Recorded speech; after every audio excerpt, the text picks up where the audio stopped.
What's happening, YouTube? You in the building with the Black Avengers of current culture. At least two of us, anyway. I'm your boy, Lamont Tyson. That's my man, Larry.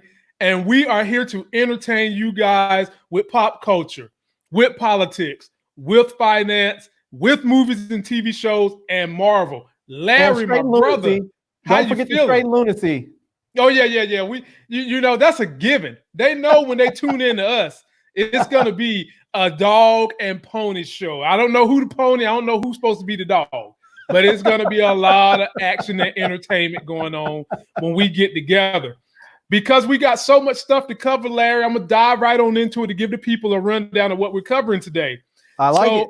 One of R. Kelly's, what's the best way to put this? Apprehended kids, Azriel Clary, has a YouTube channel, and she's talking now. When she first told Gail she wouldn't talk, we've got a THOT whose significantly older husband is in the hospital with COVID while she's trying to get another man. T-Streams in. Let's get T-Streams up in this piece. T-Streams, the other part of the Black Avengers of culture. What's up, my brother? Man, I can't call it, man. Just trying to get situated, man. Hey, we already. T-Streams is flexing on us lately. He came through big time on my channel. Now today he's rocking his Armani sweatsuit, just like it's man. If we are the Black Avengers of current culture, he must be Iron Man.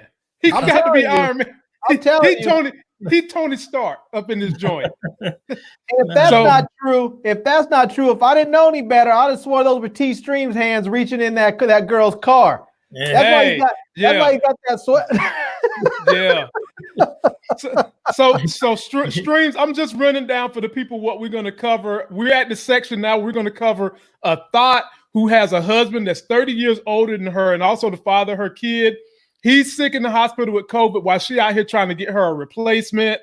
We're going to cover politics. Nancy Pelosi endorsed Biden, and is Kim Jong-un really dead?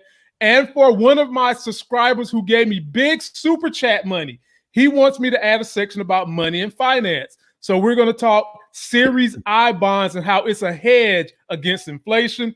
We got a Tesla update. We got Marvel news and movie and TV shows. And fellas, I'm going to go ahead and dive right on into it. First issue we're going to cover. I know Larry is ready for this one.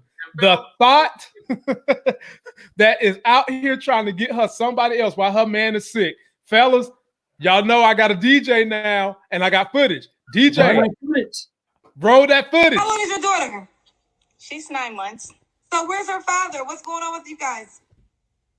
He's in the hospital, so yeah, he's very ill, so I'm looking for like a stepfather. Wait, so you broke up with him while he's in the hospital?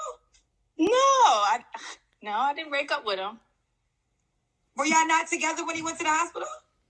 Yeah, we're still together. Wait, okay. I'm looking for like, just in case. Oh, just in case I don't make it home tonight. Just in case if he passes away? Right. Are you serious? Yes, Kendra. You have to have one in a chamber, Kendra. Come on now. Okay. But wait, shouldn't you be holding him down? Why is he in the hospital? I can't go to the hospital because it's like, all the hospitals are shut down. Shouldn't you be waiting to see, like, is it not looking good? It's not looking good. Are you a comedian? No, Kendra, I'm not a comedian. I'm serious. This is serious. I'm serious. We have a type of relationship that's like, we're very realistic. My husband is much older than me as well. How old is your husband? He's 65. He'll be 66 in a month or less, a little bit less than a month. How old are you? 32. Well, I hope your husband survives, and I hope you too. And then I hope he divorces your ass. Well, that's enough of that. It's not funny, but man, I just can't help but laugh. Oh my God, Lord have mercy. Boy, the thirst is serious out here. I'm gonna give it to T-Stream first because he looked like he the most bothered. Man. T Streams, it's on you first, baby. What's the deal? Man, I tell you, man, I can't roll with it, man. I can't roll with it. The year of the thoughts is up. You know what I'm saying? That's a new Chinese astrological sign. Yeah, you know, Year of the thoughts. and you know, it's really, you know, it's getting bad out there, and you see it, you know, it started out like in Hollywood and stuff, and now it's coming in the hood. But it probably been in the hood. You know, back in the day, they just used to, you know, guys just used to be sugar daddying and stuff like that. But man, it's, you know, I don't even know. I really don't even know what to say about old girl. She, you know, God bless her soul. You know. Larry, get in there, man. Larry, get in there. T Streams want to be nice today. Get on in there, Larry. Yeah. This is the thing. This is one of those things when women get mad and say, "Oh, dudes are just dogs. They just use us," because we realize what our position is. We realize when we're 65 and we're with a 30-year-old girl that she just wants us for our ends, and that's it. So as soon as we lose interest, cool, dump and move on, and that's it. And don't feel bad about it. She's using this dude. She probably told this dude all the time, "Oh, I love you. You're so special. This age difference doesn't really mean anything. Yada yada yada." It's all a bunch of BS. She wants someone to take care of her. She probably had that baby on her arm so that she can be taken care of. That's probably not even a baby. That's probably just a paycheck with eyes and ears. You know, I mean, but in all seriousness, that right there is truly offensive. I mean, you have the dude that's in the hospital with COVID, and she's up there talking about she's trying to find a financial replacement for dude. I mean, you know. I really do hope that dude recovers, and then he's just like, "Deuces, I'm out. Take your shit and be gone." I hope if they are married, I hope he has a airtight friggin' prenup and she gets tossed. You know, if that's their kid together, hopefully he gets full custody and she can go back out into Thoughtsville and do what she does. So, Larry. His body ain't even room temperature, and she's trying to find a replacement. Now, she did say, you know, I always have to play devil's advocate. She did say they had some kind of an understanding. However, it don't matter the understanding you might have with someone. If you really care about them, you're not going to be as cavalier as this chick was in that interview with whomever that lady was. Yeah, you're not going to be so. She was festive in her behaviors. I mean, she didn't seem like she was distraught, sad, or anything. It was more so, oh well, keep it pushing. Right. Yeah, there was no emotion. There was nothing there, and she almost gave the tone like that was the plan.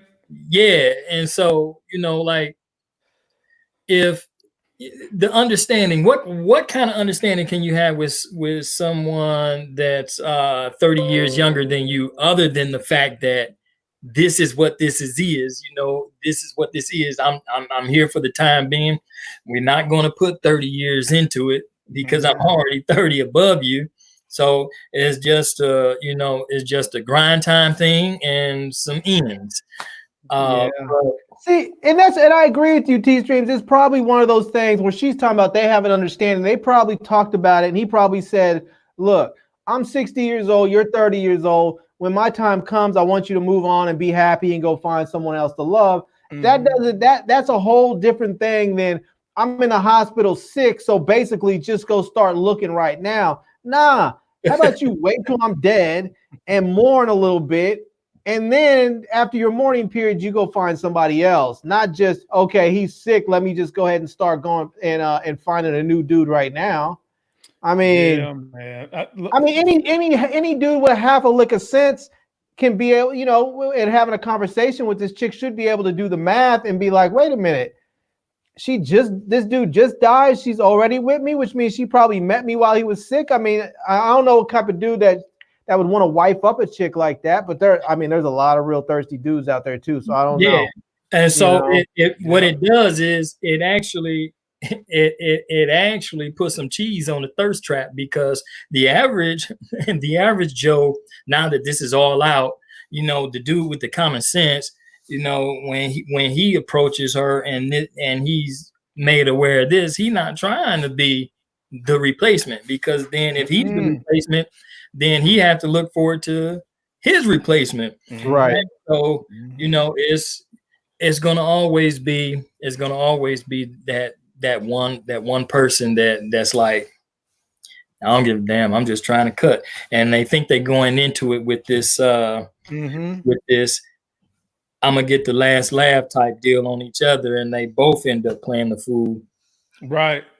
Yeah.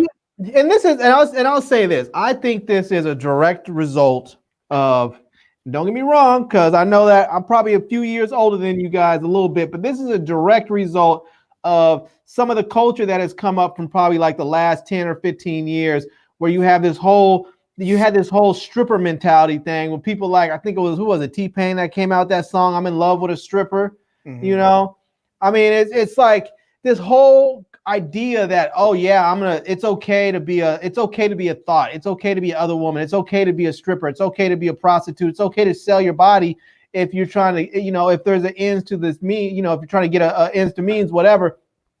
And so I think you end up with women who are basically just living their life like that. They're out there literally selling themselves, and they're not thinking of themselves as prostitutes, because they're not on a street corner or selling, posting ads on Craigslist or something.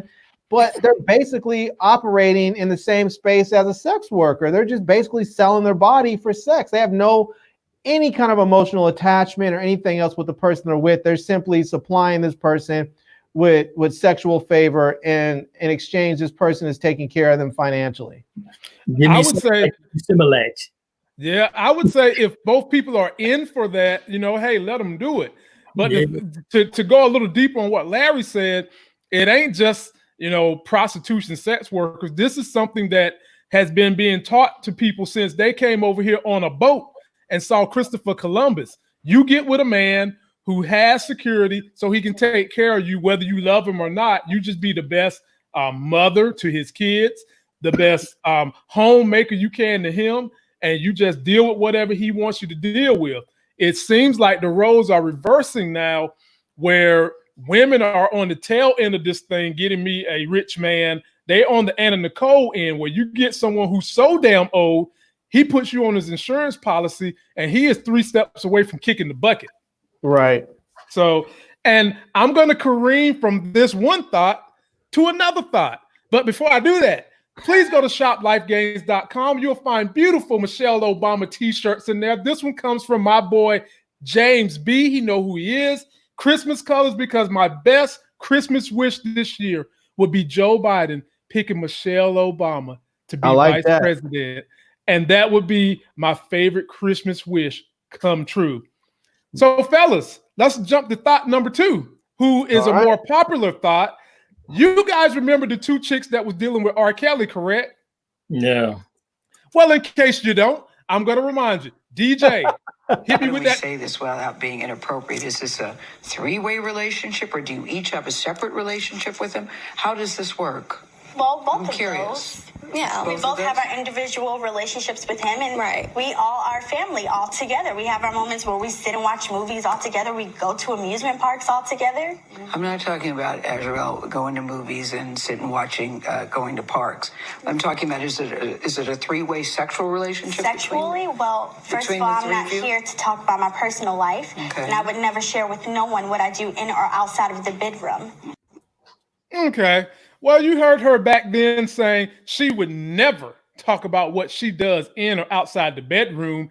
And if you guys can recall, this was the interview done right after they arrested R. Kelly. Okay. Well, fellas, you knew that well was going to dry up sooner or later. And she now has a YouTube channel where she's ready to talk. DJ, drop that footage. And as I said, I'm not mentioning this to degrade anyone. I'm not mentioning this to put out anyone's secrets. But if this is a way for me to heal, and if this is a way to grow from this and become a better woman from this, if this is what it takes me, then I'm gonna fucking do it. Because I'm not gonna sit here and be miserable and be dwelling on something when I know I have the power to change it. And I know a lot of people are gonna ask me, you know, how can you do that? Do you still love him? Blah, blah, blah, blah. How could you, you know, say all this man's dirty laundry and blah, blah, blah, blah, blah. And truthfully, I just feel like this man is in his 50s, okay? And I am not the first person that this man has done this to, okay? Okay. Well, hell, boy, as Boys the Men once said, don't wait for the water to run dry. And she's a talking now. Larry, I'm going to give this one to you first. Is she coming out for self-healing, or is she coming out because she is in desperate need of some money? Yeah, she's coming out for some healing, some financial healing. That's really what it is. She's trying to get those ends because she knows that, like, her window is real narrow. The amount of time that she's relevant is real narrow. And, you know, I'll tell you one thing that just really shocked me, which I shouldn't be shocked by, but when you saw her on that interview with Gail, and then you saw her on her YouTube channel, it is absolutely amazing how much a nice outfit and a hairdo can make someone look like an entirely respectable human being. Hey, wait a minute, Larry. Wait. I got to make sure I'm on the same page here, brother. Are you trying to say that her hair didn't look good in her YouTube? By the way, folks, if y'all want to see her full YouTube channel, just search Azriel Clary. She's on YouTube. What are you trying to say about her makeup on YouTube and her hair, Larry? She looked like she was a fake gamer on Twitch or something, man. She looked like she was fronting. Boy, she looked like one of those corporate gamers, somebody who was up there trying to front like she really games when she doesn't even know. But I mean, she's a cute girl. I mean, don't get me wrong, she's a cute girl and all, not dogging her or anything. But I mean, and that's probably the way she looked there is probably the way she naturally looks. She probably looks really regular. She's a cute girl who looks real regular. Or as some of us used to say, she looked real regular. You know. So hey, I will say this, man. Them teeth was almost perfect. Mr. Perfect from WWF. The teeth was perfect. Man. But you know, Scream. Well, you know, man, I wouldn't doubt that any one of them that's involved in that probably going to try to get it how they live for the time being. They need that 15 seconds because honestly, man, you know, R. Kelly sort of jacked them girls up, and they're gonna be dealing with some mental issues, you know, for a long time to come. Even if they say otherwise, but you know, putting themselves out on the forefront. And now that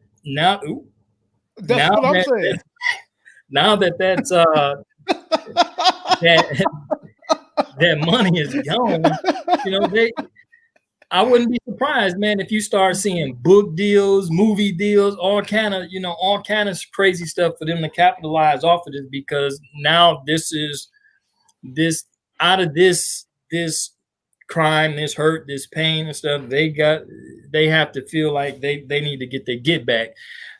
You know. So, and on the opposite end, I doubt we might not never see Kelly again. He might be out of there, bro. Yeah, he might get coronaed. Man, come on, man. I mean, he's been trying to get out. He's been filing. He's been going to court time after time, trying to get out for compassionate release. During this whole coronavirus, and they've just said, "Nah, son, sorry." Man, look, I'm gonna say this: two things could be true of the same nature. I kind of feel like the only reason they're not with R. Kelly now is because he's in jail. Because for the longest time when he was in jail and they was up in his suite in his penthouse, they was talking with Gayle King real tough. I mean, they was talking like they were samurai ninjas and nothing was going to happen. And now that the money has dried up, that lease ran out, now they want to tell, she wants to tell her story at the very least.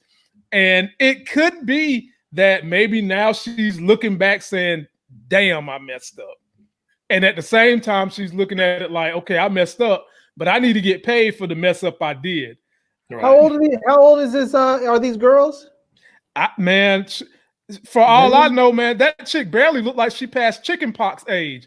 You know, he got them when they was like 12, so I mean, they can't be no more than 21. Oh, I mean, I'm not trying to be funny. You know, he got them chicks when they was 12, and she, like you said, she looked like she stuck her head in the washing machine and put it on spin cycle. So, man, I don't know. She's at least 18 now. I'm assuming she's at least 18 now. I think she's older than that. I think they about like 20, 21 or something like that. I mean, if she really wanted to pay out, which she may not be willing to do it, but if she really wanted to pay out, she should go call Vivid. You know, Larry, come on, man. I mean, people have done it. Mimi did it from Love and Hip Hop, and Ray J did it. I mean, look what happened with Ray J and Kim Kardashian. Shoot, yeah, Ray J got screwed. Ray J still making money off that deal. Yeah, but he ain't make as much as Kim Kardashian did. That put her on the map. That did put her on the map. She blew all the way up. But you know what I mean? Nobody never really knew who that, you really didn't know who that was until after the fact. Right. Yeah. Hold on. Can we give a big hand clap to Mike Willie in the house? My folk, Mike Willie. Mike always coming through on the regular, man, supporting, showing love. Man. He come through hard in the fourth quarter for the boy. We appreciate that love, Mike Willie. We appreciate that love. So Muchella says, this girl was in charge of his money and the apartment at Trump Plaza. I think it was in her name. What the hell? Holy. What the Sam Hill? Hey, man, good God, bruh. In the whole, man. Hey, man. Oh, my goodness gracious. That is enough money that I'm going to start L's college fund with that. L, your Uncle T Streams, damn it. He's your uncle now. Yeah. he ain't split up no blood, but he broke bread. He is your uncle. Man, what can I say? T Streams, man. Holy crap. That nobody's going to ever surpass that. Wow. We are honored to have you on this channel. You absolutely right, because I tried and it wouldn't let me. But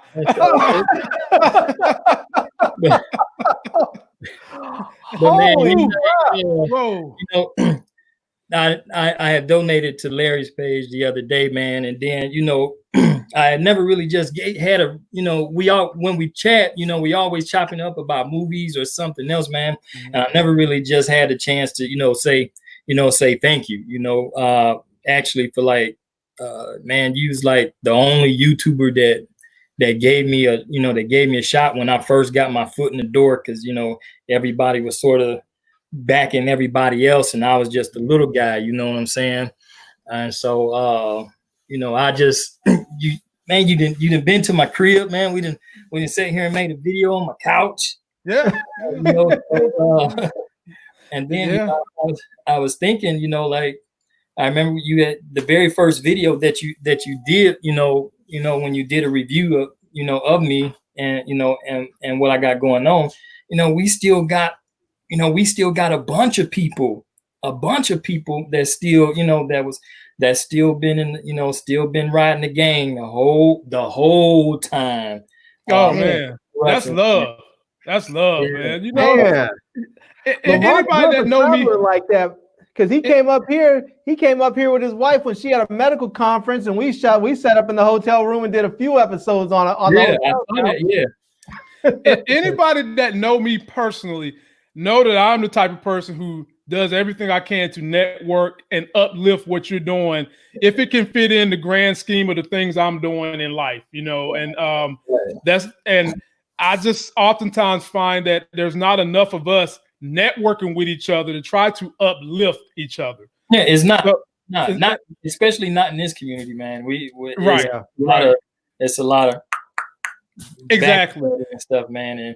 and you really don't have time. And I didn't mean to interrupt the show, man, but you good, bro? I just really wanted to show some love back to you, homeboy. Hey man, I appreciate it, and bro, you get to interrupt any damn show you want to. me and Larry are quit picking on you and Trisha about her love of T-Strings because man, all I can say is, T-String, you better watch out for them thoughts, bro. That's all, man. I can't take no trouble, man. Hey man, and to table the discussion about Azriel, if she's genuinely sincere. As well as trying to make a financial play. I mean, it is what it is. I'm not going to knock her for that. But what I will knock her for is I'm not a fan of the way she tried to come out vehemently back when people was trying to talk sense into her head with Gayle King in that interview, which she basically, I showed y'all, she said, I'm never going to talk about the details or whatever. But now that money is on the line and things have got to go forward, you ready to talk about it. I'm just saying, just be linear in whatever you're going to do. And if this is a financial move, then wear it on your sleeve. And we'll table it with that. So to say something about, not necessarily about her per se, but just women in situations like that. I think they're starting to realize more and more that they have a very small window to take advantage of those opportunities because they've been associated with someone famous or whatever. And they probably looked around and realized there's just like, I may have got lucky, but there's just not that much that's particularly special about me. Like, I may be pretty, but when they look out into the world and they go look on Instagram and Twitter and everywhere else, they are probably like, there are a crap ton of beautiful girls out there. And because people know, I mean, all this makeup stuff, people know how to do their makeup and their hair. You could take a very regular girl and make her beautiful. And she probably realized that. She was like, my currency may have been where I thought I was cute before. Now I realize I'm just another, I mean, I may be a dime, but I'm a dime piece in a bucket of dimes. So speaking of a dime piece, I can't even say she loved T-Strings no more, Larry. She loved me too. Oh, man. She came through with the $5 foot long. It's a full of money in the house. Trisha C, let me tell you something. Anytime y'all see Super Chat on this channel, I can tell you where it's going. In about 7 more weeks, when I do these live stream with the fellas, you're going to see this cute little baby that's going to be right here on my shoulder every 3, 4, 10, whatever minutes I'm going to have the wife bring her in. And y'all going to see me pat her gently on her back while I call out all y'all names that have helped contribute to her diaper funds. Right. So there you go. That's all I can say, man. So now let's get on to the things that we have to kind of sugarcoat to get people to swallow, which is politics and money. So Joe Biden, y'all know he is the Democratic nominee. He got a very, very special surprise today. DJ, cue it up for us. Today, I am proud to endorse Joe Biden for President of the United States. The top elected Democrat in the U.S. is throwing her support behind her party's presumptive presidential nominee. Speaker of the House Nancy Pelosi called former Vice President Joe Biden the right man for the job, citing his work to rebuild the U.S. economy after the financial crisis, his efforts to pass the Affordable Care Act, and describing him as a leader who can take on the current pandemic. Well, I'm going to give this one to T-Streams first. T-Streams, do you think that by Nancy Pelosi coming out and getting behind Joe Biden today, do you think that it's going to help the quote-unquote Bernie bros and the people that are on the fence turn the corner from what we currently have in the White House? You just went Autobot on me. Uh-oh. Lavon turned into a transformer. Yeah. Okay. Can you hear me now, T-Streams? I got you. I said, do you feel like her endorsement is going to help the Bernie bros and anybody on the fence go ahead and jump on Biden's side to get the person that we currently have in the White House out? Yeah, I think it will. Despite, you love her or hate her, she is a very, very influential person when it comes down to the when it comes down to the Democratic Party, as well as influential, in America, period. So even if you don't like her, that influences you to do something. But I do think that it was a good, strong gesture. With Bernie backing him, I seen an extended infomercial with Barack Obama backing him or endorsing him. Then you got her, and so now you see the alignment of all the heavy hitters starting to get behind him, and I think it's going to do what it's supposed to do. I still think they need to up and push the rally to encourage people to vote, to be prepared for any types of alternate voting and things like that, because I just don't think that the Republican Party is going to allow this to be an easy shoot as it should. I mean, when you think of Donald Trump winning for a second term, it just sort of sound unrealistic, out of all the stuff that's going on right now. Yeah. So I don't think that they're just going to allow that to shoot in. They upped the campaign about his little, so-called mistress and the stuff that was going on back in 93 or whatever. So I still think that the Republicans have a hand to play, that they're just waiting for the for the right time to do it, so that they can try to get their aha moment.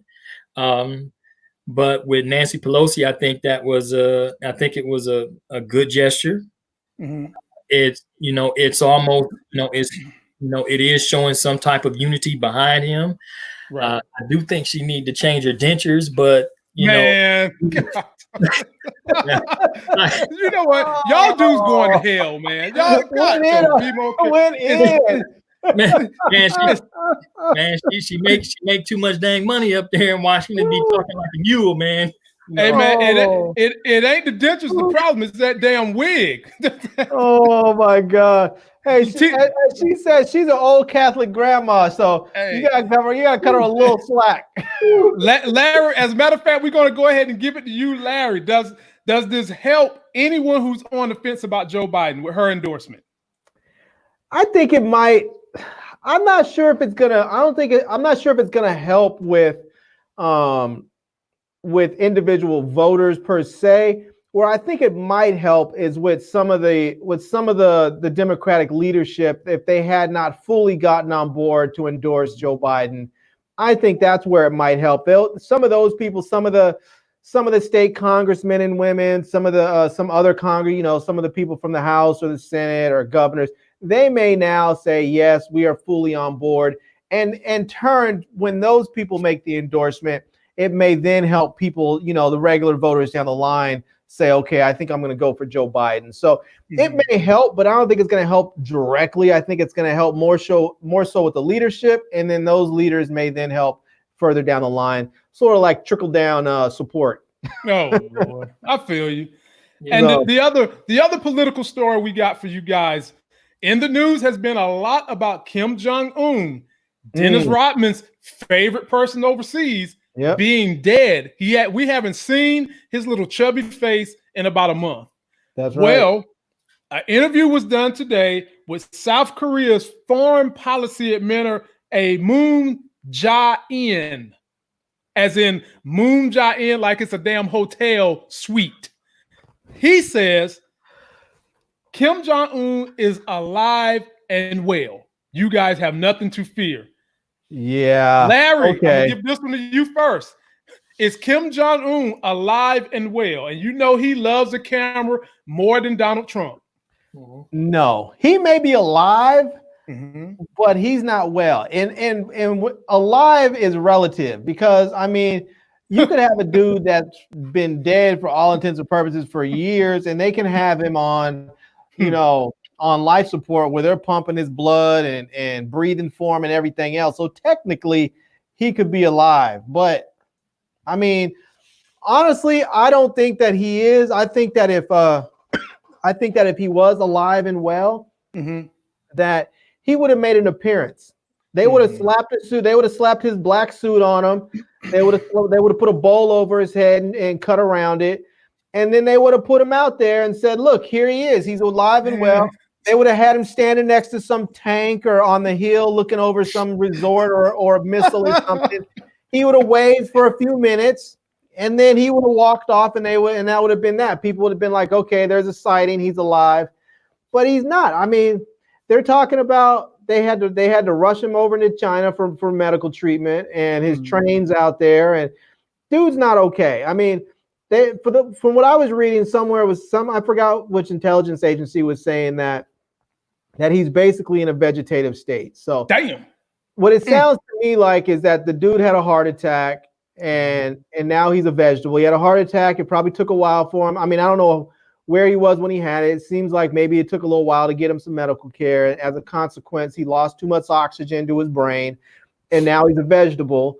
And so he may technically be alive, but he's probably a vegetable. He's probably never going to recover. And, so who knows? I mean, I'm not wishing anything ill on the dude. I know a lot of people are sending around a lot of funny memes and they're joking. Some people are saying, good, I hope he's dead. I'm not saying that because I don't want to wish any death on anybody. I just don't want that kind of bad mojo on me. So, but I think North Korea is going to be a better place without him. We don't know because, I mean, there's some pretty bad people. There's some pretty bad characters in there. Some people say his sister, who's likely to take over, is even worse. And I can only imagine how ruthless you have to be to rise to power underneath him as a woman. I mean, he must have been scared to death of her. So, because otherwise I could imagine he just would have killed her, just like he killed his brother. He just would have been like, no. So he must have been terrified of that woman. No, I don't know. I mean, I think he's done. I think they'll play this. I think they'll play this game out for a little while until it's just undeniable, either until there's leaks of it out of China or something. And then they'll just have to acknowledge it. Yeah, he died, or maybe he got COVID or something. Maybe they'll make up some story and then he'll go. And then there'll be a little bit of a struggle for power between his family and the generals, Maybe they'll be smart and the generals will take over and they'll talk to South Korea and say this could be a good opportunity for reunification. So he streams. If he's sick or on his deathbed, why is South Korea coming out pretending that he's still alive? What would be their motives? I don't know. I don't know. The only thing I could see is that maybe they're trying to stage their own, stage their own coup or something. I don't know. If just knowing the guy since he's been in power since his dad died, he's like a young Donald. He's like a young Donald Trump, except he's a little bit smarter, but he's wicked. There's definitely a wicked streak there. And then too, he's always in front of the camera for something, for anything, for everything. He's normally a photogenic type of guy, ruler, whatever. He wants the people to know that he is the man in charge over there. So I don't think he's dead. And if he is, they're probably just trying to come up with a way to release it, to release that information, because you can almost rest assured that there would be probably some civil unrest there once it came out publicly, because a lot of people love him out of fear. Then you have the folks that wants to trample them. Then you have the deal with South Korea, who wouldn't mind reasserting that territory. And so his demise could cause potential problems in 3 or 4 different areas. And so that's probably not information that they can just sort of put out there happy-go-lucky, because it would put them in a vulnerable, it would put them in a vulnerable state. Not to say that any one country or something is just going to march up there and start shooting missiles and start doing this and doing that, but you really just never know what could happen with that information if it was made public prematurely. Right. So to go for they say a botched heart surgery. Mm-hmm. Now, I don't know how much of a botched heart surgery one can have, but anything other than going into an accredited hospital with certified doctors to operate on organ as vital as the heart is to do anything otherwise is very foolish, especially for a world leader. Albeit if you one that's an ass anyway. So you should still have other things put into place.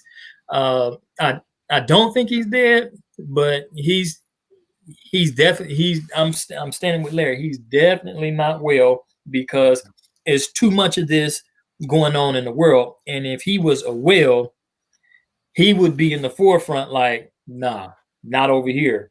Right. Yeah. I think he would have made an appearance, even if it was just a limited one, just to say, hey, I'm alive, here I am, just to put the rumors to rest. I think he would have done that. All right. No. Before we jump to the money financial section of this video, I want to shout out my man Howard McQuarters. Because of him and his super chat, we will now have a money consumer finance section on my channel because of him, and he requested it. Anytime you guys who chat with us often have some video requests, hit me in the DM or Instagram or here. And we should care about what's going on in that region of the world, because they are a nuclear power. Right. A nuclear power that's not supposed to be a nuclear power. Kim Jong-un, even though we don't like his tactics as a leader, he strikes fear in the region and kind of kept people at bay. And if he kicks the bucket and that sister don't know what she's doing, or she's got beef with someone else, we could be talking about setting off a whole new world war. And nobody needs that with the guy we got in the White House right now. And here's the other thing, too, that a lot of people probably have. I mean, I'm sure that all the powers that be have thought about this, but I'm not sure the average person has thought about it so much, is that if Kim Jong-un dies and the whole, and there's a moment of a sense of, we're not afraid right now, this is our opportunity, you could have a massive refugee problem just across the border in South Korea and on the other side in China, where people are like, this is our opportunity to get out.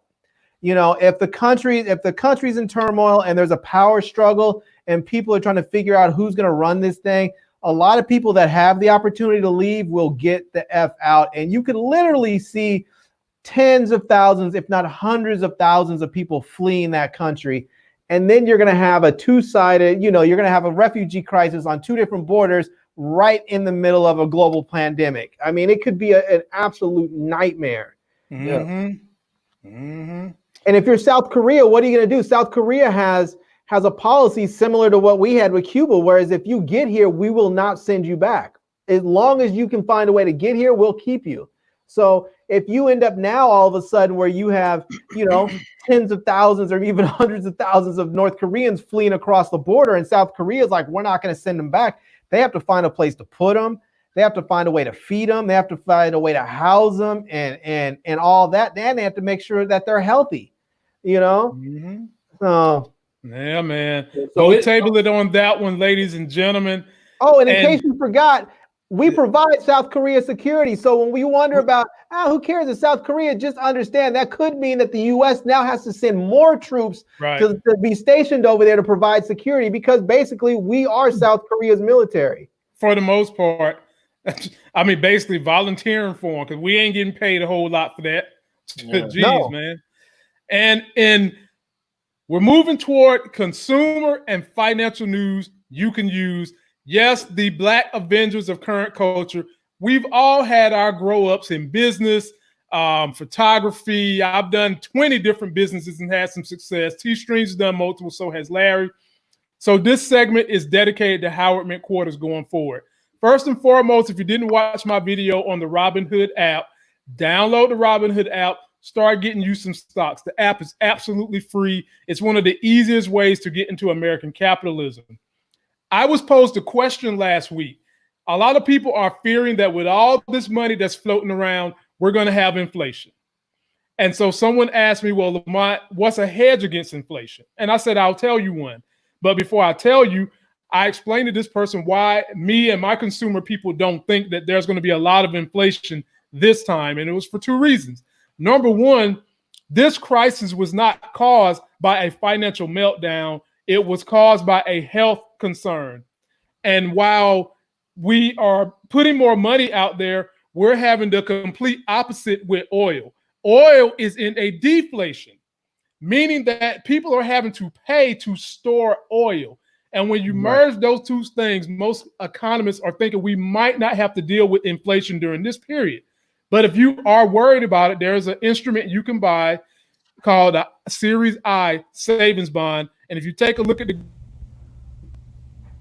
that's where you can go and get a Series I savings bond, savingsbond.gov. What is a Series I? It is a financial instrument in which you can buy that starts out with a set amount of interest. Currently, the set interest on it is 4%. But what they give you is they give you that set interest plus what you call the prime rate. Prime rate right now, I think, is 2.5%. So you'll be getting 5.5% on your money. And the way you do these Series I bonds is you invest either $5,000 or $10,000 in increments of you can set for a year, you can set for 10 years, or you can set for 30 years. Of course, if you set it for 30 years, you're going to get the highest return because you get all that compound interest. If you've got $5,000 or $10,000 sitting to the side and you want it to grow and beat inflation or hedge you against inflation, you could put that money in there, not touch it for 30 years, and that money could easily be $90,000 to $100,000 if you let it sit there. Yep. Or you can buy gold or silver. Both of those are great ways to if you can afford to get in on them, they're great ways to hedge your bets against inflation. Yep. So you just have to make sure you move them. Don't buy them when it's super high and you have to get rid of it before it drops, because once the economy starts to recover, the price of gold and silver will go down. So So if you're holding on to it for a long term, then either way. But the trick with gold and silver is you have to actually take possession of it. So if you don't want to do all that and have to be a warehouse, try one of these Series I bonds. They're a good hedge. Good hedge. T-Streams, any insight financially you want to give the people on this segment? Yeah, man. You know, one of the things that I like to put out there is something that I learned from Dave Ramsey, and he says, "Live like no other now, so that you can live like no other later." All right. So when you think on it, it'll eventually get you. So one of the things I want to that I can sort of put out there that's really quick is tackling bills to become debt free. All right. So no one likes to roam around with a lot of debt. Some things you do have debt, house and stuff like that. All right. So what do you do how do you get rid of all that debt quickly? All right. So what you do is you create what they call a snowball effect. All right. So if you just think of the proverbial cartoon where you take the snowball, roll it down a hill, it rolls, it gets bigger, bigger, bigger, bigger, bigger, bigger, bigger, till it gets to the bottom and it's one big snowball. So how do you take that principle and apply it to your life? Okay. Let's say you've got 5 bills that you're in debt in. Okay. One of your bills is like $400. It requires $42 a month. Okay. Until it's paid off. And then your other ones are a little bit higher.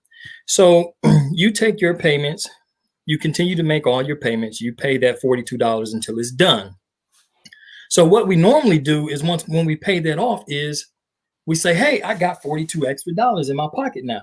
All right. But using the snowball effect, you don't have $42. What you want to do is, since you are conditioned to paying that $42 every month, you take that $42 and add it to the next payment.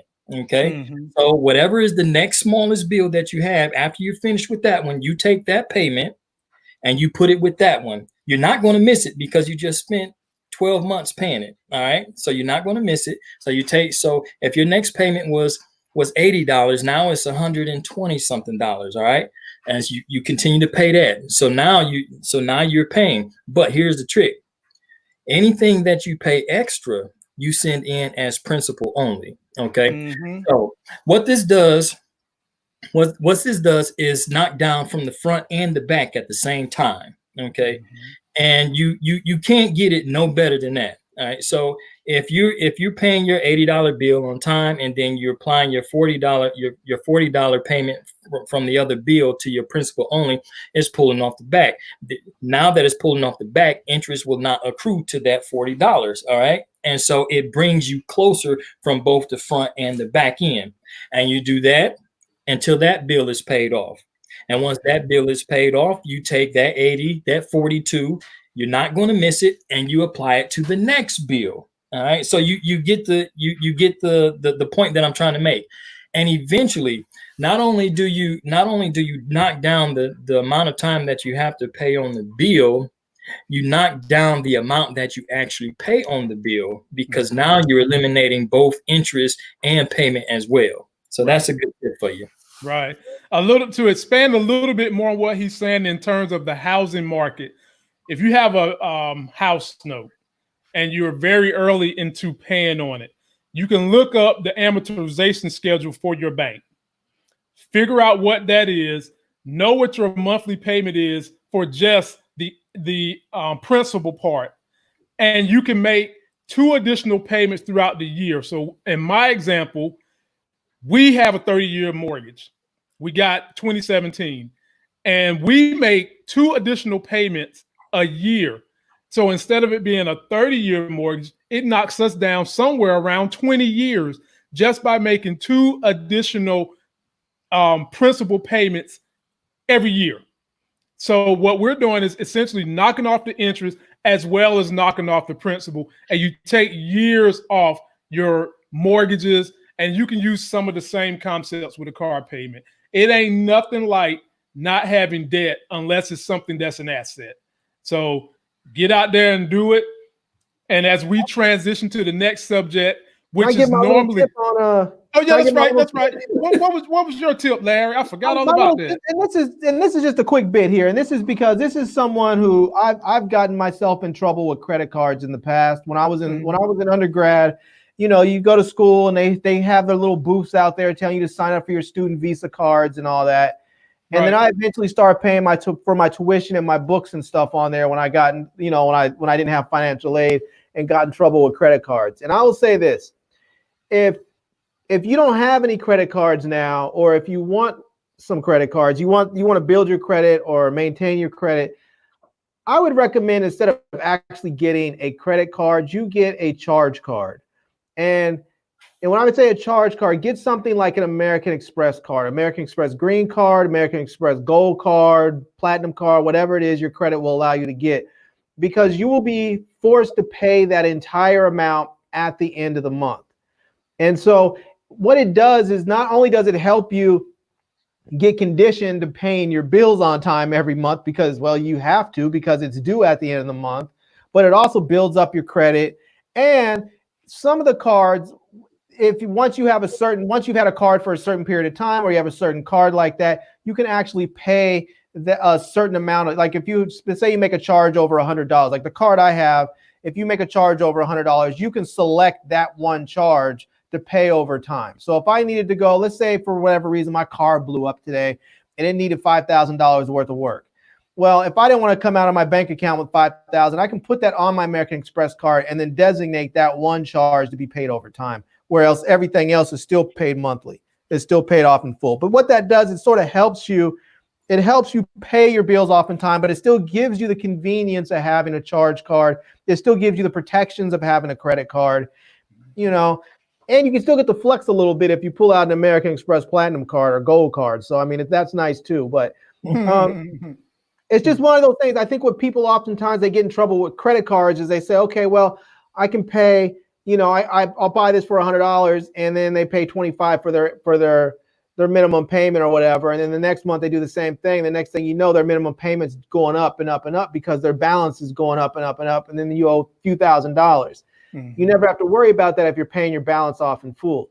Now, some people who are disciplined and pay their credit card balances off in full, even if they have a regular credit card, that's great. But if you're not that disciplined yet, start off with a charge card, get that discipline down, and then go out and get some other cards if you want them. So, and if for whatever the reason you are not living in the lap of luxury like Larry and can't get an American Express card, and you have to be stuck with the normal cards us normal folk down here on the bottom of the mountain have to get. Green dot. I'm not. Golly, I'm with Larry. You want a credit card for sure because of the protections you get versus what you get when you have a debit card.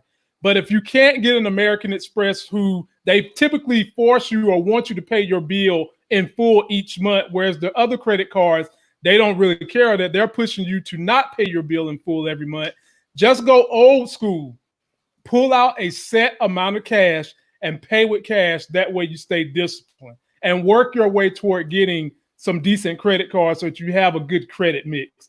And we'll bring this all back in another episode because credit is one of those areas where we really want to get our people educated so that we can start taking advantage of some of the financial wealth that is out there that you might not be able to get because you don't have the income, but you can get because you have at least a decent credit score. Right, and let's talk a little more on that one of those episodes. Let's talk about credit cards and some of the benefits that you can get and how you can use credit cards to avoid for paying for other stuff, like how you can use credit cards to get points for travel or for free clothes or for cash back, about some of those things that you actually can use to help, defer the cost of other things that you might do in your life. Oh yeah, definitely. Airline points, all of the we'll have a full segment for credit cards. Shout out to my man Howard McQuarters. This section right here is for you, and we're going to keep it. But now we're transitioning into something that's not normally considered an investment.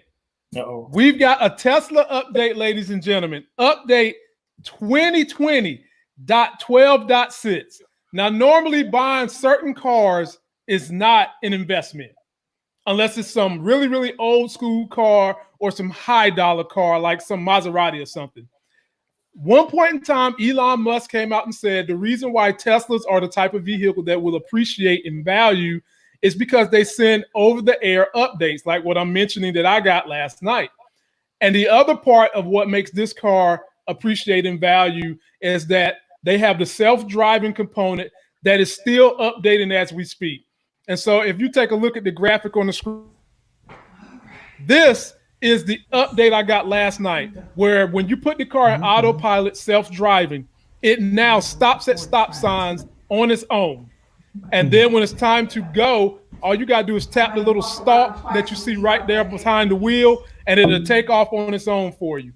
Back in the day, you would have to stop it at a stop sign and a red light, but as you see here, it stops right on its own. And when it's time for you to go and it sees that the light is green, all you've got to do is just tap that little stalk that looks like your turn signal button, and you take off and you go.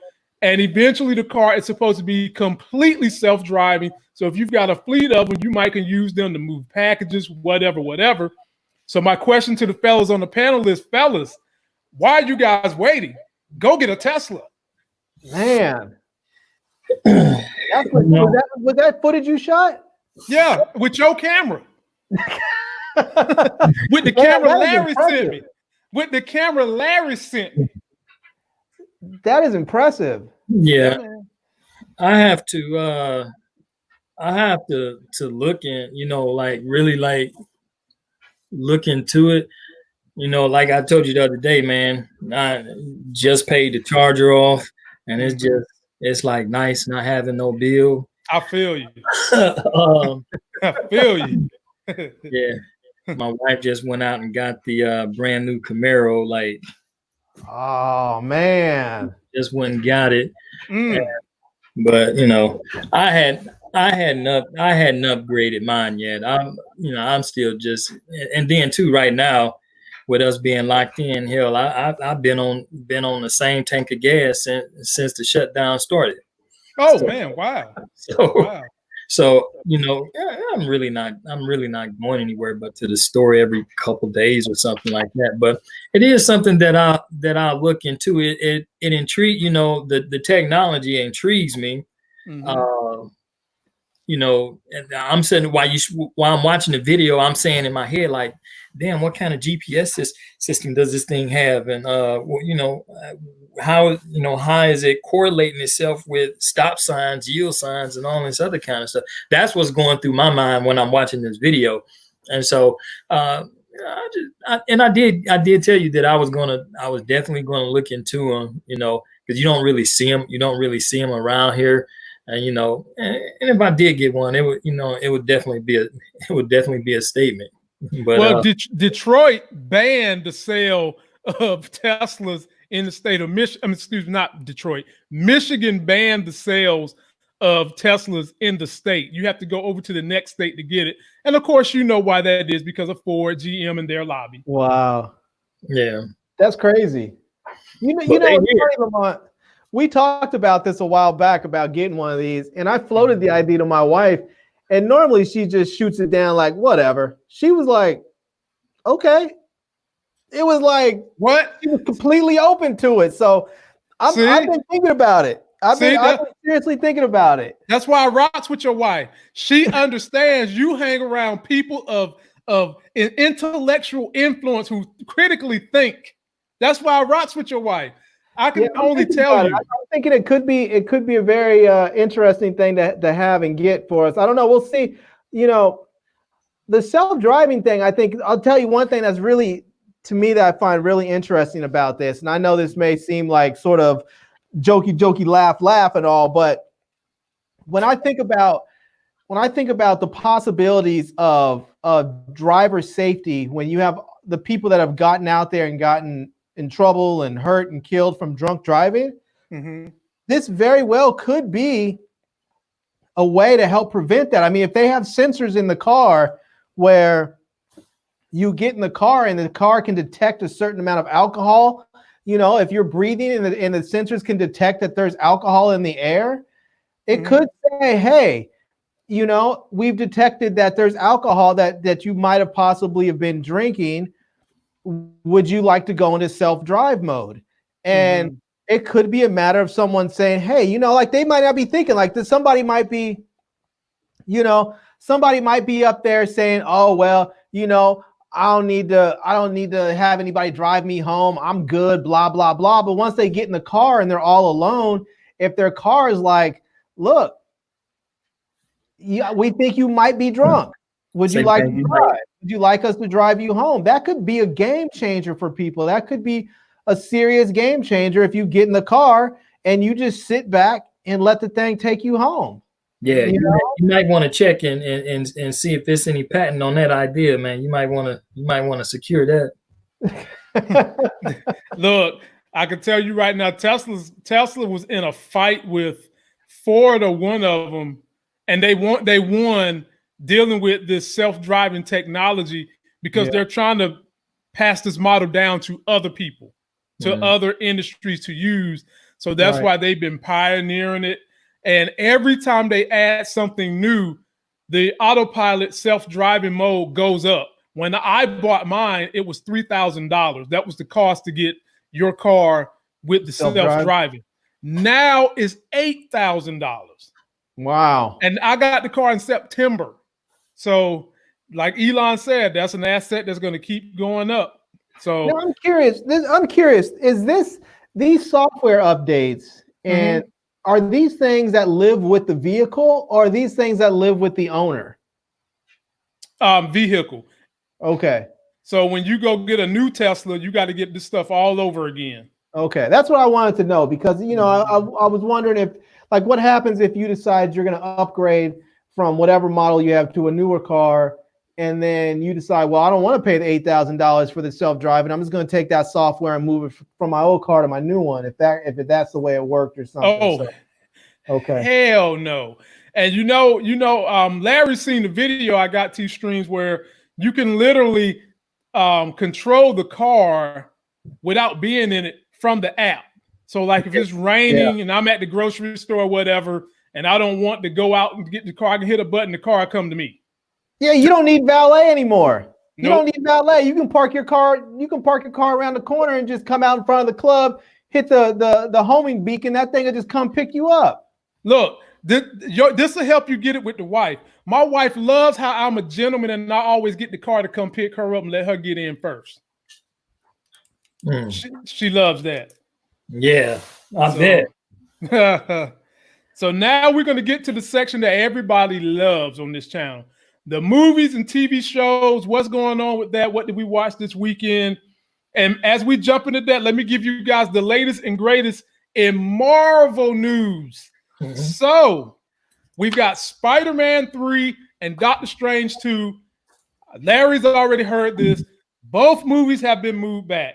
Spider-Man has been moved from July 2021 to November 2021.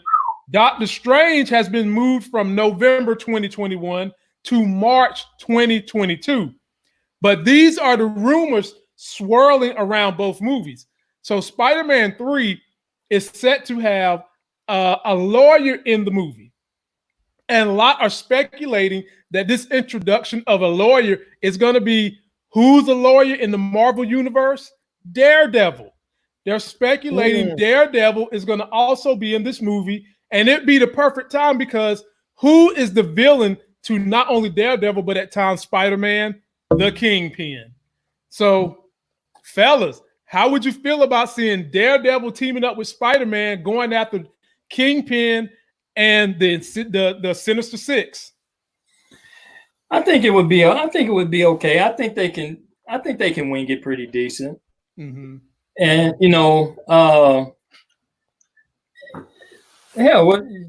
give it a shot.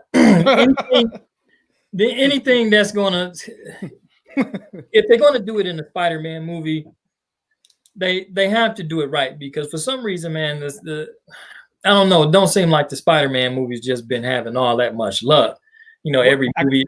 I gotta hold you right there, T-Streams. Mm-hmm. The very last Spider-Man, $1.3 billion with the B dollars. That's a lot.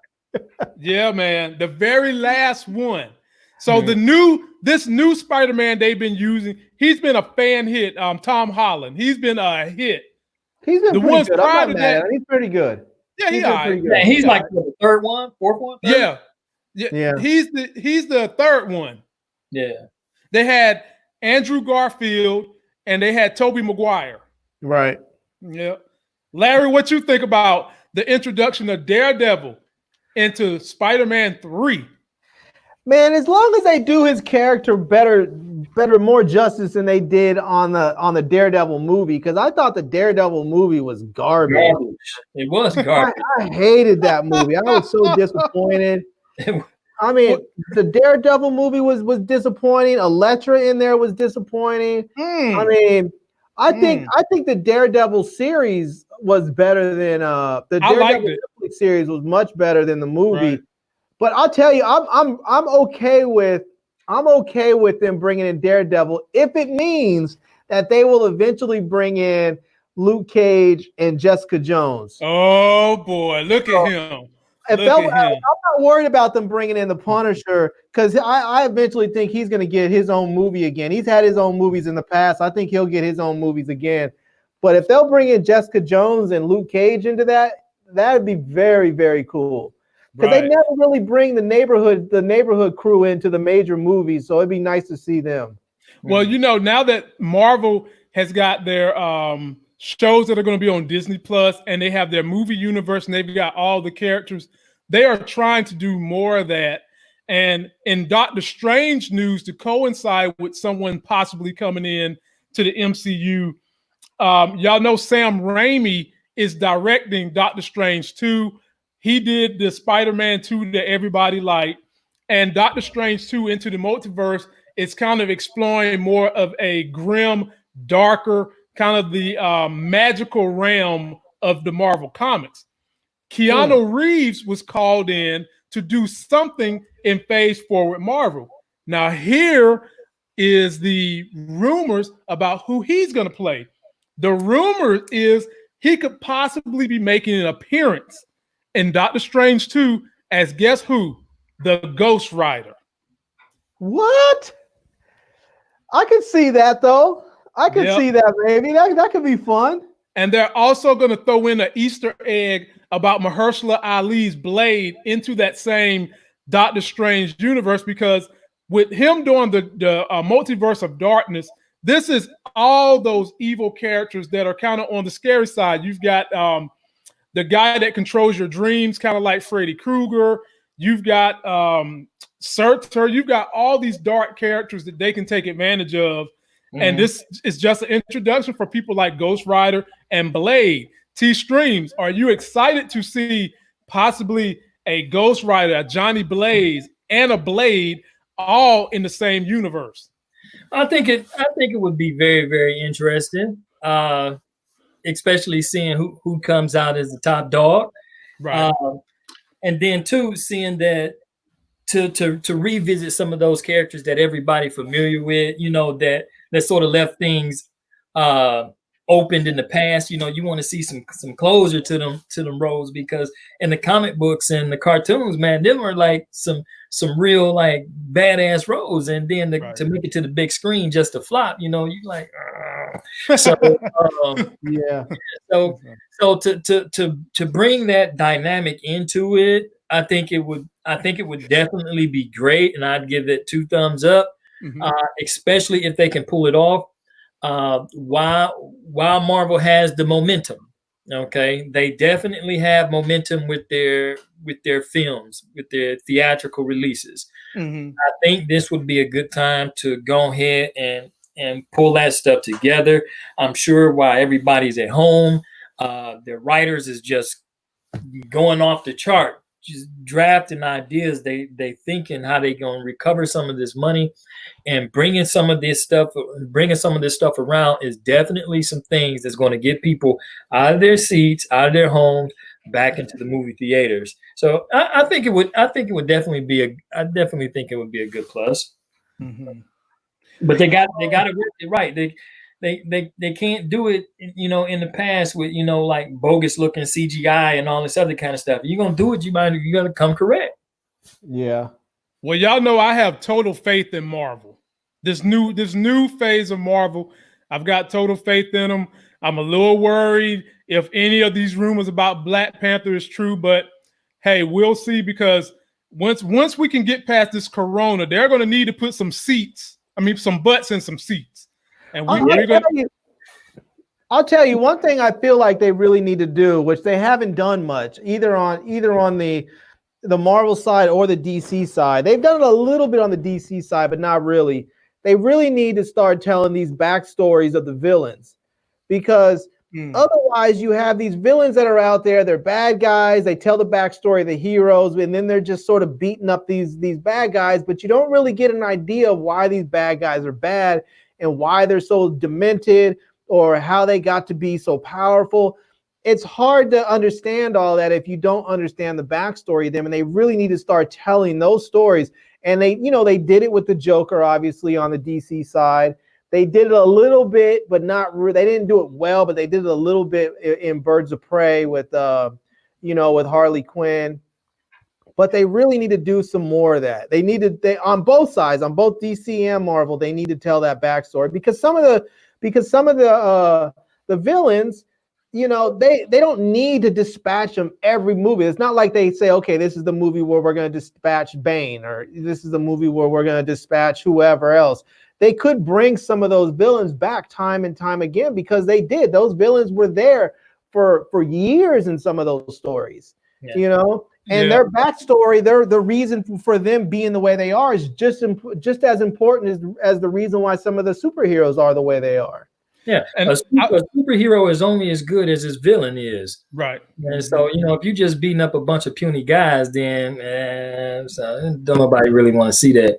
But I'm a DC need to step up. Period. They movies are like garbage. Yeah. Now I look at it like this: Marvel make really really great movies, but they TV shows sort of like they iffy. Yeah. DC make crappy movies, but their TV shows are sort of on point. And their animation is on point. Yeah.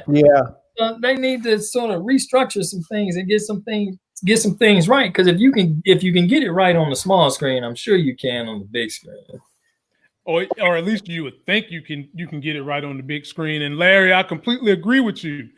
Some of these backstories to how some of these villains become evil is just as compelling as telling the story of the superhero. So DC is trying to do that with Black Adam. I feel like, well, not Marvel per se, but Sony did it with Venom. Venom is not per se a hero, but he's definitely not a good guy either. Yeah, they call Venom is. Yeah, he's like a anti-hero. He's sort of like Deadpool. He's sort of like an anti-hero where you like him, you root for him. He does the right thing, but in all the wrong ways. Exactly. And Marvel kind of teased in so many pieces the backstory of Thanos, which that would be a great movie right by itself. Because this little guy and the way he came to power, it was ridiculous. That could be a good story. They could do the backstory of Darkseid too.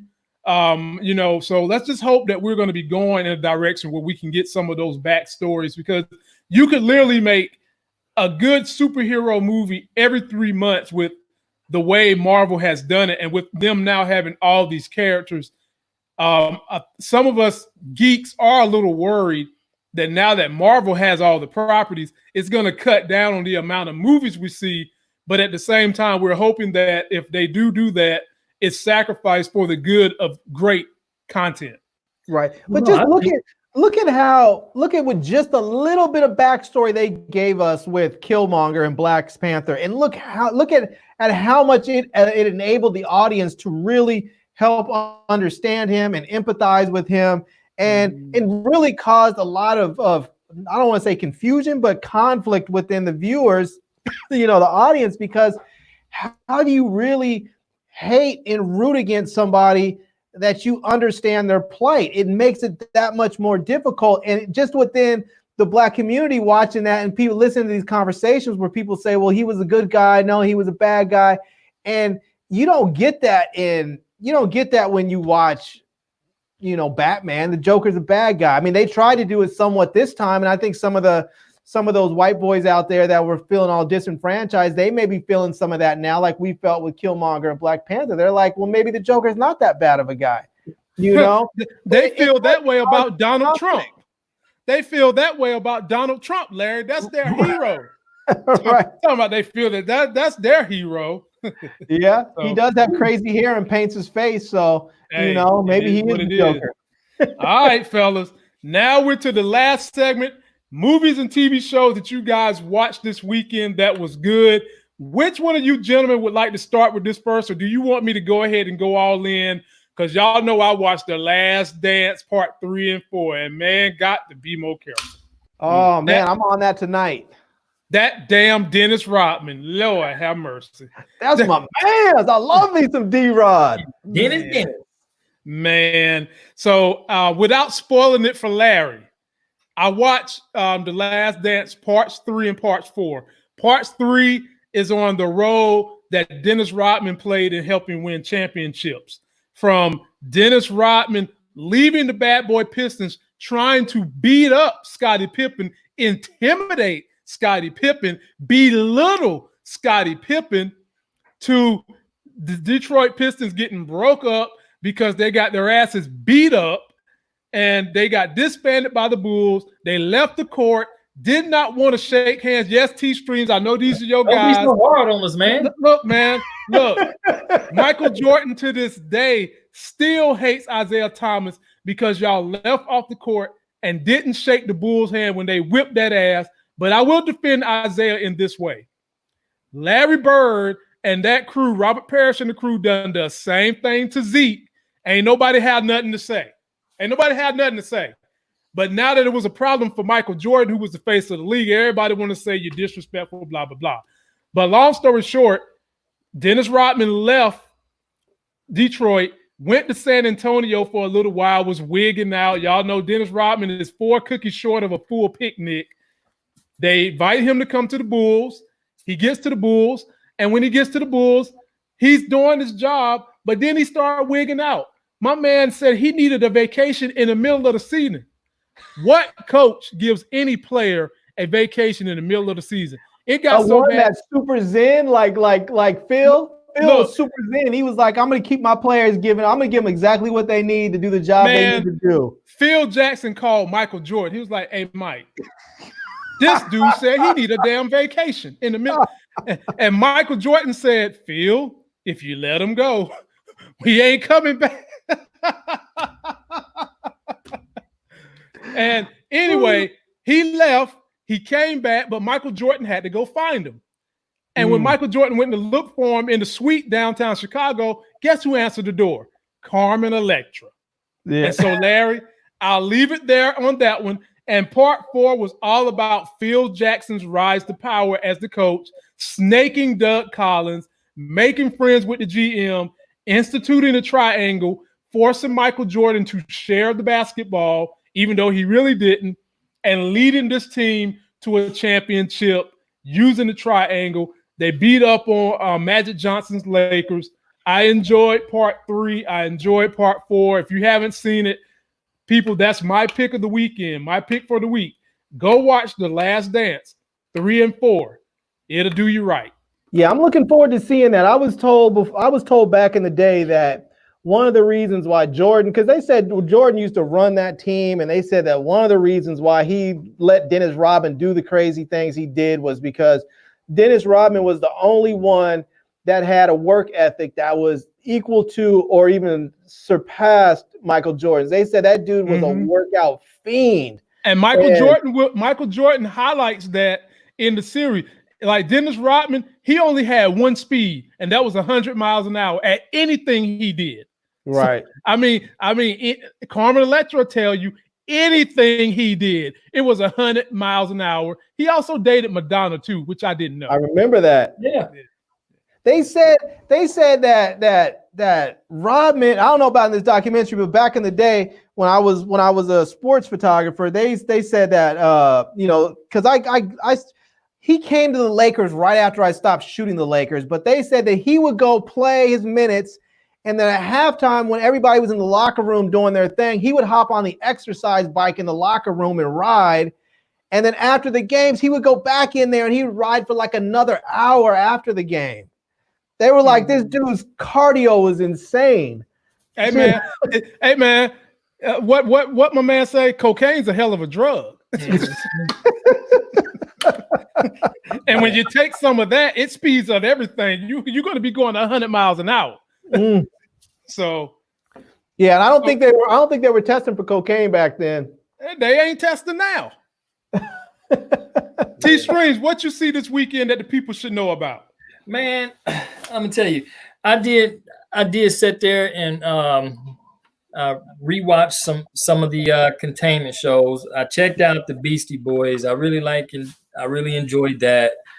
I had saw the first 8 episodes of the Last Dance already, and so I might check the other two out.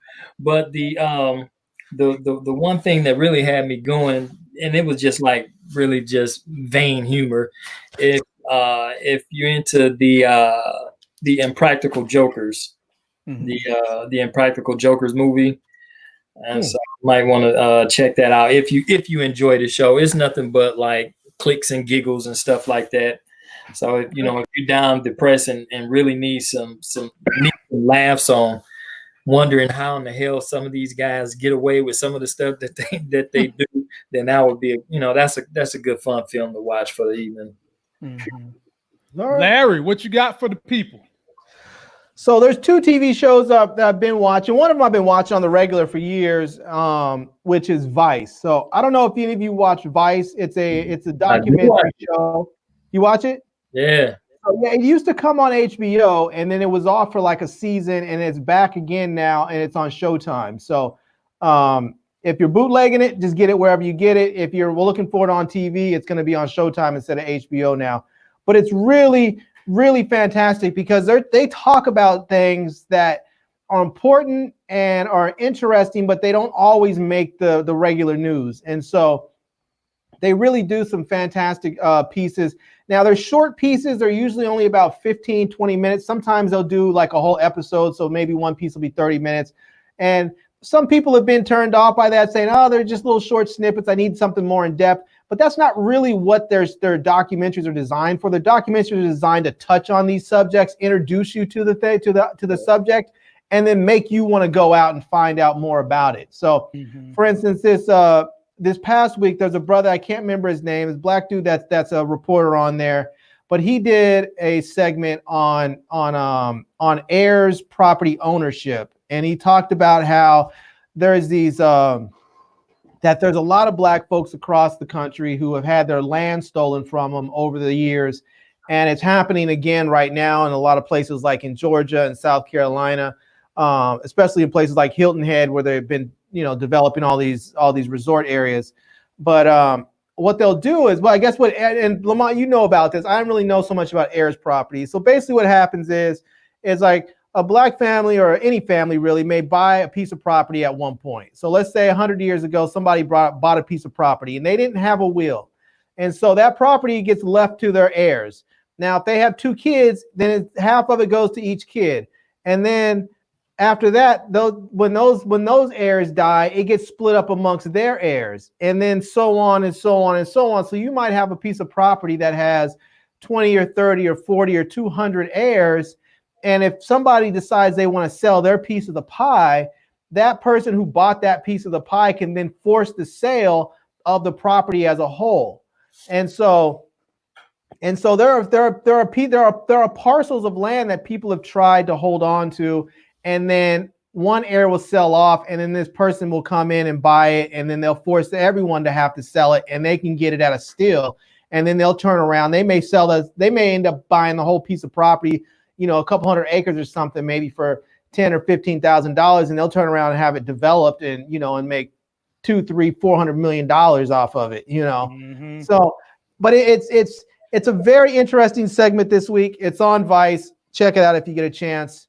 And just for the record, just in case anybody wanted to know, the episodes they do talk about different things. They were actually here on one episode, doing some things. That one of the documentaries was about the music industry here, so they do a lot. You bound to see something that you enjoy with that. Yeah. And so the other show that I'm watching is called Mystic. It's called, what is it called? Mystic something or the other. It's one of those Apple TV shows. But it's a show about a video game company that a guy who starts a video game company and all the kind of the shenanigans. It's sort of like Silicon Valley, except with set in a video game setting, and instead of the guys being all nerds, they're actually sort of like dudes that are sort of cool in their area. And so anyways, it deals with gaming and relationships. They talk about women in tech. They talk about finance as far as how to them managing influencers and trying to make sure that their company is solving. It's a fun show. It's a comedy, but they do touch on some serious things, masked in humor. So it's a good show. And I'm going to find the name of it here on my list and tell you, but it's called Mystic something or the other. And I like to give a special recommendation to a show that just ended and it broke my heart. Great TV series, has been on for 8 seasons. I never talk about it much because whenever I try to do reviews on it, people don't seem to get buzz behind it. But the finale of one of my favorite shows in history ended last night. I'm talking about Homeland. No And spoilers. I'm watching it as soon as we get off this thing here. I'm going to watch it. Well, I'll be interested to know how you and anyone else who watches Homeland felt about that ending. It's bittersweet for me, because the only two characters that remain from season 1 that made it to season 8 end the show, and the way they end, it takes you for an emotional ride, and ultimately you just kind of wonder, should you be comfortable with the way it ended? And I'll leave it at that. But Homeland is a great series if you're into politics, espionage amongst governments, the dirty dealings that go on in governments, CIA agents getting wrapped up with CIs. It's that show was everything, and it still had legs. But I guess I should say I'm happy to end it on a good note. But they still had several more seasons they could possibly do. And Larry, be sure to let me know what you think about it. Maybe even tomorrow when we have our interview with the film critic, because he's probably have watched it too. Yeah, man. A lot of these shows, when they end, man, they sort of I don't know if they end that way so that they leave themselves open for the future later on down the line. But like that, and you got stuff like Designated Survivor, and a couple other other ones that just when they end, you just be like, huh? Is there more? You want to get up and shake your TV? Yeah. I'll tell you, T Streams, I'm real careful about some of these shows that I watch now, because after the whole thing with Lost and that stupid smoke monster, I'm just real skeptical. I'm like, I'm not getting roped into something that's gonna have me in there for 7-8 years, and then it's like you're just humping, and then the girl gets up and says, all right, I'm out, and there's no release.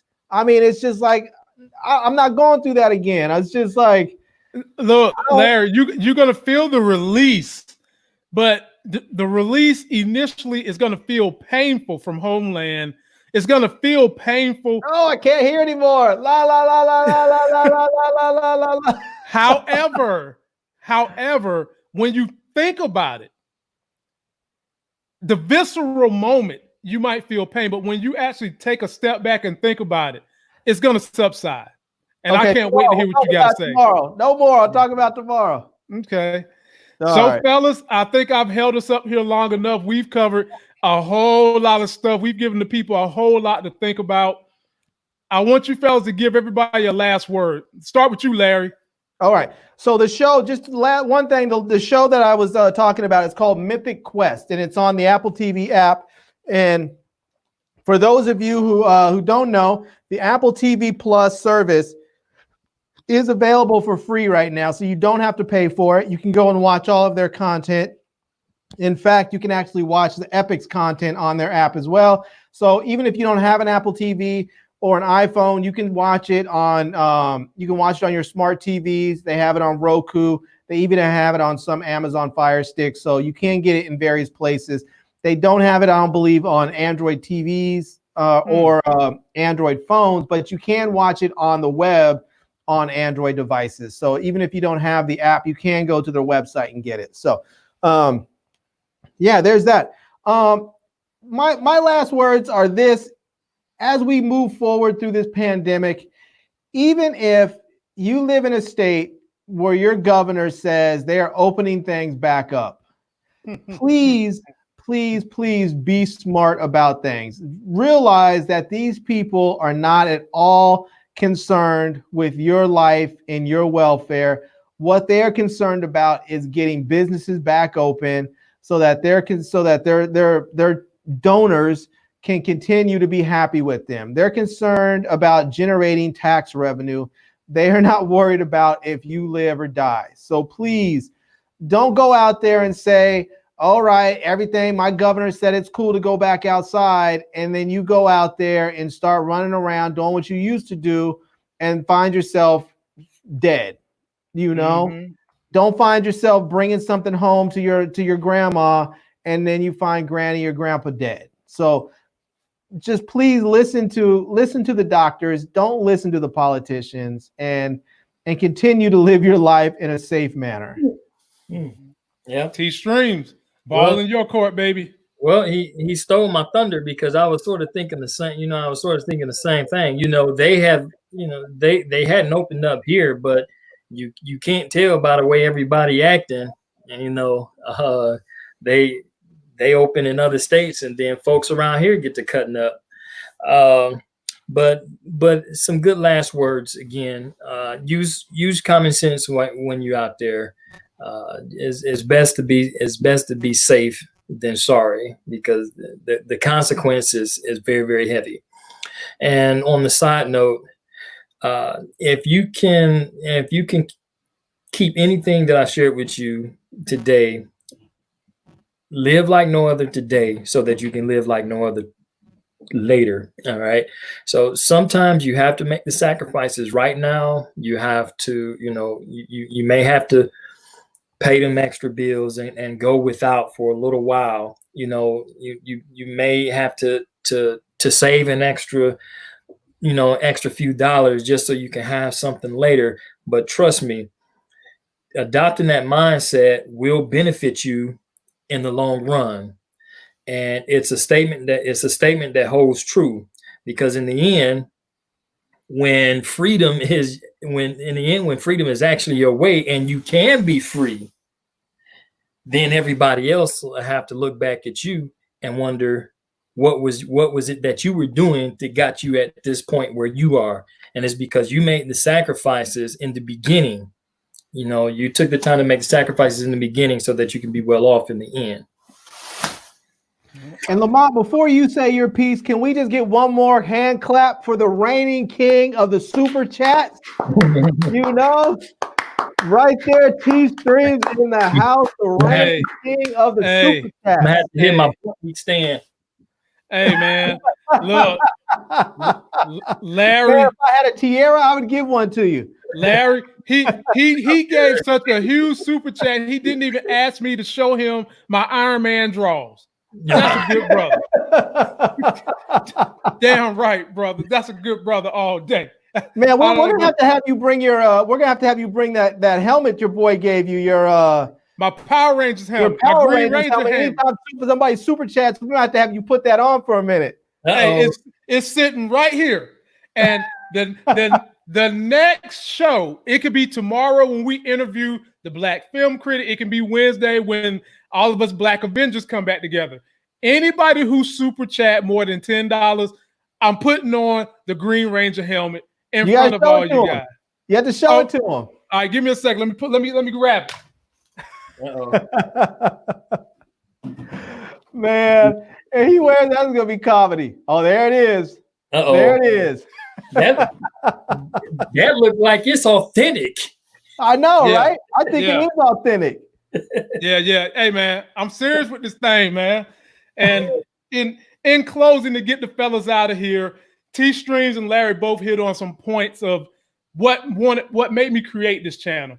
This channel is based on life gains, all the things that helped me be successful. It started with getting myself in shape, living well below my means, so that when I was this age, I could be living off the investments I made, not only in finances, but the investments I made in health. There was one investment I had to learn along the way, which brings me connected to these two gentlemen that you see on the screen with me. And that was the connection of networking, giving of myself what I could give, giving of my time, learning, teaching them what I know, learning what they know, so that we could all grow together. My life game for you on this day is, even when you don't have the money, we all have the same amount of time and resolve. Network with those around you that you see trying to make it, and you might can pull each other up the way these guys have done with me. So that's my life game for today. We want to thank you all for coming and checking us out. Don't forget to subscribe to my channel. Don't forget to subscribe to Larry's channel. Don't you forget to go to T Streams Facebook group. I will put all the links in the video description. And until that next sexy as hell video, we'll see you. Peace. And